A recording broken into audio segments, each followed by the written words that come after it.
నమస్తే, మీరు చూస్తున్న సుమన్ టీవీ. నేను మీ కీర్తి. మనతో పాటు ఉన్నారు ప్రముఖ ఆధ్యాత్మికవేత్త జ్యోతి శరత్ గారు. నమస్తే జ్యోతి గారు. నమస్తే. జ్యోతి గారు, శ్రావణ మాసంలో ప్రత్యేకంగా విశేషంగా అందరం జరుపుకునేదైతే మంగళవారాలు, శుక్రవారాలు. ఆ! కాకపోతే శ్రావణ సోమవారము మరియు శనివారం కూడా చాలా విశేషమైన పూజలు జరుగుతూ ఉంటాయి ఆలయాలన్నిట్లో కూడా. సో ఆ ప్రత్యేకమైన రోజులు ఏంటివి అసలు శ్రావణ మాసంలో అన్నది ఒకసారి ఈ వీడియో ద్వారా సుమన్ టీవీ ప్రేక్షకులకి గుర్తు చేద్దాం. శ్రావణ మాసం అంటేనే ఎన్నో పుణ్యతిథులు.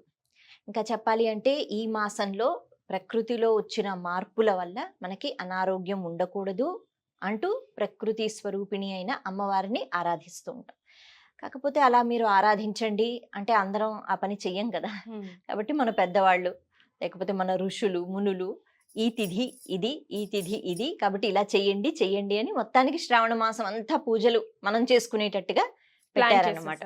లేదు అంటే మనం చెయ్యం కదా. అంటే ఒక టార్గెట్ లేనిది ఒక మనం ఏ పని చెయ్యం కదా, చెయ్యం కదా, ఏంటి అనుకుంటాం. అవును.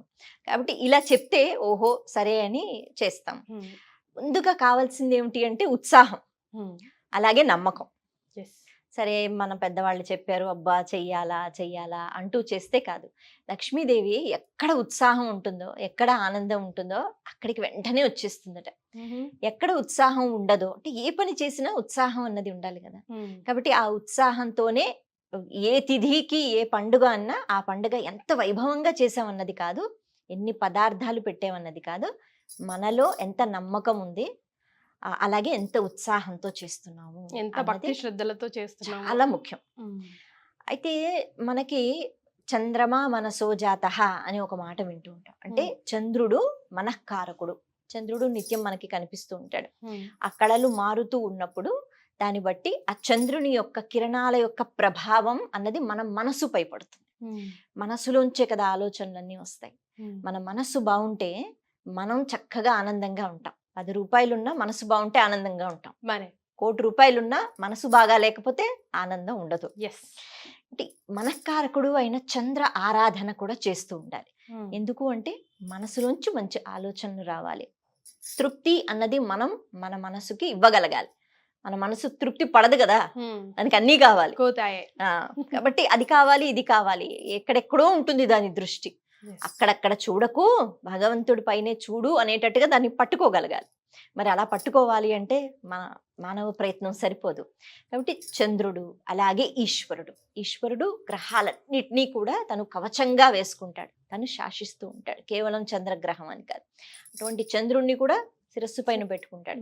సోమవారము అంటే సోమ అంటే స ఉమా అని అంటారు. అంటే ఉమాదేవి పార్వతి, అంటే పార్వతీదేవితో పాటు ఉన్న ఈశ్వరుడు ఆయన సోమేశ్వరుడు. ఇంకొక అర్థం ఏమిటి అంటే సోముడు అంటే చంద్రుడు, మనకి మనఃకారకుడు. అంటే ఈశ్వరుని యొక్క ఆరాధన జరగాలి, అలాగే మనఃకారకుడు అయిన చంద్ర ఆరాధన కూడా జరగాలి. ఈ రెండూ జరగాలి అంటే విశేషమైన రోజు ఏది అంటే సోమవారం. ఎందుకు సోమవారం? ఆ పేరు వచ్చిందని కాదు. ఎందుకు పేరు వచ్చింది? మనకి 8 హోరలు అన్నవి ఉంటాయి ఒక రోజుకి, 24 గంటలకి. అయితే ఈ 8 హోరలు అన్నవి ఏ హోరతో అయితే, అంటే ఉదయం నుంచి ఆ రోజు మనం లెక్క పెట్టుకుంటాం కదా, ఏ హోరతో అయితే ఆ రోజు మొదలవుతుందో ఆ పేరు మీద ఆ రోజు ఉంటుంది. చంద్రహోరతో మొదలవుంది కాబట్టి సోమవారం. అలాగే శని హోరతో, శని కూడా ఒక గ్రహం కదా, మొదలైతే అది శనివారం. బుధ హోరతో మొదలైతే అది బుధవారం. చంద్రుని హోరతో మొదలైంది కాబట్టి చంద్ర ఆరాధన చెయ్యాలి. అలాగే ఈశ్వర ఆరాధన చెయ్యాలి. సకల ఐశ్వర్యాలు ఈశ్వరుడు ఇస్తాడు. అందుకని వీటి కోసం శ్రావణ మాసంలో శ్రావణ సోమవారాలు. అయితే శ్రావణ మాసంలోనేనా వస్తాయి సోమవారాలు? కాదు కదా, వస్తాయి కదా. శ్రావణ మాసంలో ముఖ్యంగా పౌర్ణమి తిథి రోజు నిండు చంద్రుని యొక్క కాంతి ఏదైతే ఉంటుందో అది చాలా విశేషంగా ఉంటుందట. ఆషాఢ మాసంలో కొద్దిగా మబ్బులు వర్షాలు అయిపోయిన తర్వాత శ్రావణ మాసంలో కూడా వర్షాలు పడుతూ ఉంటే పౌర్ణమి తిథికి వచ్చేటప్పటికి ప్రత్యేకమైన కళ ఉంటుంది. ఎందుకు అంటే చంద్రుడు ఎలా ఉండాలో కూడా మనం చెప్పలేం కదా, చంద్రుడికి ప్రత్యేకమైన కాంతి ఉంటుంది. అందుకే శ్రావణ పౌర్ణమికి అంత ప్రత్యేకత. బహుశా అప్పుడప్పుడే చంద్రుడిని ఫుల్ మూన్ గా కాదు, అసలు మూన్ గా కూడా చూడగలుగుతాం, ఎందుకంటే మబ్బులు తొలగి కనిపిస్తుంది.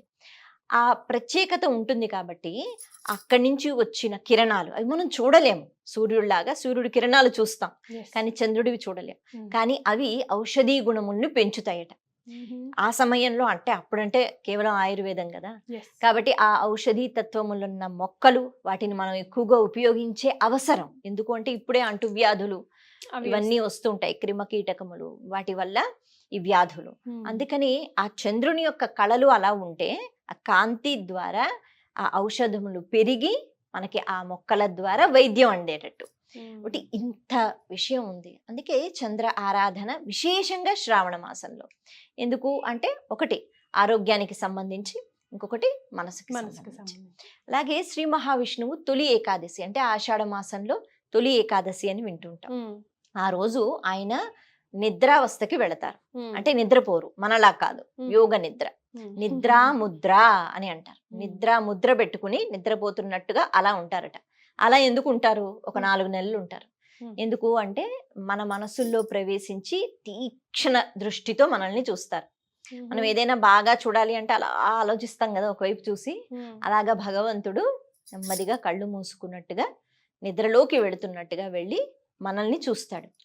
అంటే బయట నేను ఎన్ని అబద్ధాలు ఆడినా, నేను ఎలా ఉన్నా మనసులో నేనేమనుకుంటున్నాను నాకు తెలుస్తుంది, ఇంకొకరికి కూడా తెలుస్తుంది. అది శ్రీ మహావిష్ణువు, అంతే కదా. బయట వాళ్ళ దగ్గర ఎన్ని దాచినా భగవంతుడి దగ్గర దాచలేం. అంటే ఈ 4 నెలలు, అందుకే చాతుర్మాస్య దీక్ష అంటారు. శ్రీ మహావిష్ణువు చాలా జాగ్రత్తగా గమనిస్తూ ఉంటాడు. మన చర్యలు, మన కర్మలు ఎంత బాగుంటే మనకి అంత అనుగ్రహాన్ని ఇస్తారు. అందుకే విష్ణు ఆరాధన అన్నది కూడా జరగాలి. అలాగే శ్రావణ మాసము అంటే శ్రవణ నక్షత్రంతో కూడుకున్న తిథి పౌర్ణమి రోజని చెప్పుకున్నాం కదా. శ్రవణ నక్షత్రం అంటే శ్రీ మహావిష్ణువు యొక్క నక్షత్రం, జన్మతిథి. కాబట్టి విష్ణువుకి ప్రీతికరమయ్యేటట్టుగా మనము పూజలు చేసినట్లయితే, అందుకే శనివారాలు. కాబట్టి వెంకటేశ్వర స్వామిగా రూపుదాల్చింది కూడా శ్రవణ నక్షత్రంలో అంటూ ఉంటారు. అందుకే శ్రావణ మాసంలో శ్రవణ నక్షత్రంతో కూడుకున్న ఆ విష్ణువు, ఆ విష్ణు ఆరాధన కూడా చాలా ముఖ్యము. అంటే శ్రావణ శనివారాలు కూడా చేస్తూ ఉంటారు. మరి శ్రావణ మంగళవారం? శ్రావణ మంగళవారం అంటే మంగళవారం మంగళగౌరి. మంగళగౌరి అంటే భూదేవితో సమానం. వర్షాలు పడుతున్నాయి, పంటలు పండాలి. కేవలం వర్షాలు పడితే సరిపోవు, ఎంత వర్షం పడాలో అంత పడాలి. పెద్దగా తుఫాన్ వస్తే అన్ని కొట్టుకుపోతాయి కదా. కాబట్టి ఎంత వర్షం పడాలో అలా పడాలి, పంటలు బాగా పండాలి, భూదేవి చక్కగా మనకి పంటను అందించాలి, ఆ పచ్చదనం అన్నది ఉండాలి.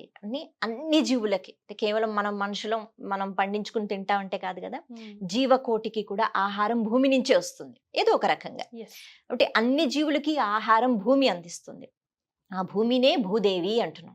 ఆ భూదేవిని కొలుచుకోవాలి ఖచ్చితంగా, ఎందుకంటే మన జీవితం కొనసాగించాలి కదా. కాబట్టి అన్ని ప్రాణకోటి తరపున, అందరి తరపున మనం ఆరాధిస్తున్నాం. మంగళగౌరి అంటే మంగళత్వంతో కూడిన పనులన్నీ జరగాలి మా ఇంట్లో. అన్నానికి కానీ, వస్త్రానికి కానీ, లేకపోతే ఆనందానికి కానీ లోటు ఉండకూడదు. కాబట్టి మంగళగౌరి వ్రతం. అలాగే ఐశ్వర్యము అంటే మనకి డబ్బు అన్నది చాలా అవసరము. కాకపోతే ఆ డబ్బుని మనం ఎలా వినియోగిస్తున్నాము, ఎలా తెచ్చుకుంటున్నాము, ఇది కూడా చాలా ముఖ్యము. అలాగే స్థిరంగా మన దగ్గర ఉండిపోవాలి కూడా. ఉండిపోవాలి అంటే కష్టం. లక్ష్మీదేవి మన ప్రవర్తన బట్టి ఉంటుంది. చంచలమైన మనస్తత్వం ఉన్న కాబట్టి ఆవిడ చంచల చపల. ఆవిడ రావడం చాలా కష్టం, వెళ్ళిపోవడం చాలా సులభం. అందుకని ఆవిడ రావాలి అంటే మనం అంత సత్ప్రవర్తనతో ఉండాలి. ఆవిడ వెళ్ళిపోవాలి అంటే వెళ్ళిపోయిందా అని కూడా మనకు అర్థం కాదు, ఆవిడ వెళ్ళిపోతుంది. లక్ష్మీదేవి అంటే ఆనందము, సంతోషము, ఓర్పు, శాంతి, ధర్మము, మంచి మంచి గుణాలు, లక్షణాలు, ఇవన్నీ కూడా లక్ష్మీదేవి. అంటే ఆవిడ ఆరాధన అంటే శ్రావణ శుక్రవారం. అలాగే ఇంకా రాఖీ పౌర్ణమి, జన్మాష్టమి అంత మటుకే మనకు తెలుసు. ఇంకా లోపల దాగి ఉన్న పండుగలు చాలా ఉన్నాయండి శ్రావణ మాసంలో. ఒకసారి అంటే మనకి తరిగొండ వెంగమాంబ వర్ధంతి అని, రాఘవేంద్ర ఆరాధన ఉత్సవాలని, అలాగే తులసీదాస్ గారి యొక్క జయంతి అని, ఇలాంటివి చాలా ఉన్నాయి. అంటే ప్రతి ఒక్కరిని మనం అలా ఎందుకు స్మరించుకోవాలి అంటే, ఇప్పుడు వెంగమాంబ అంటే ఆవిడ భక్తి ఏదైతే ఉందో చక్కగా ఆవిడ ముక్తిని, మోక్షాన్ని పొందారు. అలాగే తులసీదాస్ గారు అంటే ఆయన చక్కగా రాముణ్ణి ప్రతి పదార్థంలో చూసుకుంటూ, ఆయనే కదా మనకి హనుమాన్ చాలీసా ఇవన్నీ కూడా అందించారు. ఇలా మహాభక్తుల్ని కూడా స్మరించుకుంటూ, అలాగే భగవంతుడు కేవలం అలా దేవుళ్ళ కాకుండా గురు స్వరూపంగా వస్తారు కాబట్టి రాఘవేంద్ర స్వామి అన్నట్టుగా అలాగే రక్షాబంధనం అంటే మనందరికీ తెలిసిన పండగే, జన్మాష్టమి. ఇలా శ్రావణ మాసంలో మనకి అంటే ప్రతి ఒక్క చిన్న చిన్న పండుగలు అంటే ప్రతి మాసంలో కూడా మనకి శని ఆరాధించేవి వస్తూ ఉంటాయి, శని త్రయోదశి అని.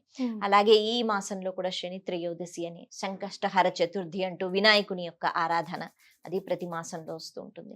ఇవన్నీ మనకి ఎక్కువగా కనిపిస్తూ ఉంటాయి. అలాగే మనకి నాగ పంచమి, అలాగే గరుడ పంచమి అని కూడా అంటూ ఉంటారు. అంటే గరుత్మంతుని యొక్క ఆరాధన, గరుడుని యొక్క జీవితం ఒకసారి తలుచుకుంటూ శ్రీ మహావిష్ణువే కోరి కోరి నాకు వాహనంగా ఉంటావా అని అడుగుతారట. అది గరుడు యొక్క ప్రత్యేకత. అంత సత్ప్రవర్తనతో ఉంటాడు కాబట్టి విష్ణువే కోరి వాహనంగా స్వీకరించాడు. అంటే భగవంతుడు మన సత్ప్రవర్తనతో మన దగ్గరికి వస్తాడు అన్నది. కాబట్టి గరుడ పంచమిని కూడా మనం దృష్టిలో పెట్టుకోవాలి. అలాగే పాములు చూస్తే మనం భయపడతాం, కానీ నాగ ఆరాధన ఎప్పటి నుంచో ఉంది. అది లేకపోతే అసలు పంటలు సరిగ్గా పండవు. అంటే భూమిలో భరిస్తుంది కూడా ఆదిశేషువు అని అంటూ ఉంటారు. కాబట్టి నాగ ఆరాధన అంటే ప్రకృతిలో ప్రతి పదార్థంలో భగవంతుడు ఉండాను, కాబట్టి మనం ఆరాధిస్తూ ఉండాలి అనేటట్టుగా మనకి శ్రావణ మాసంలో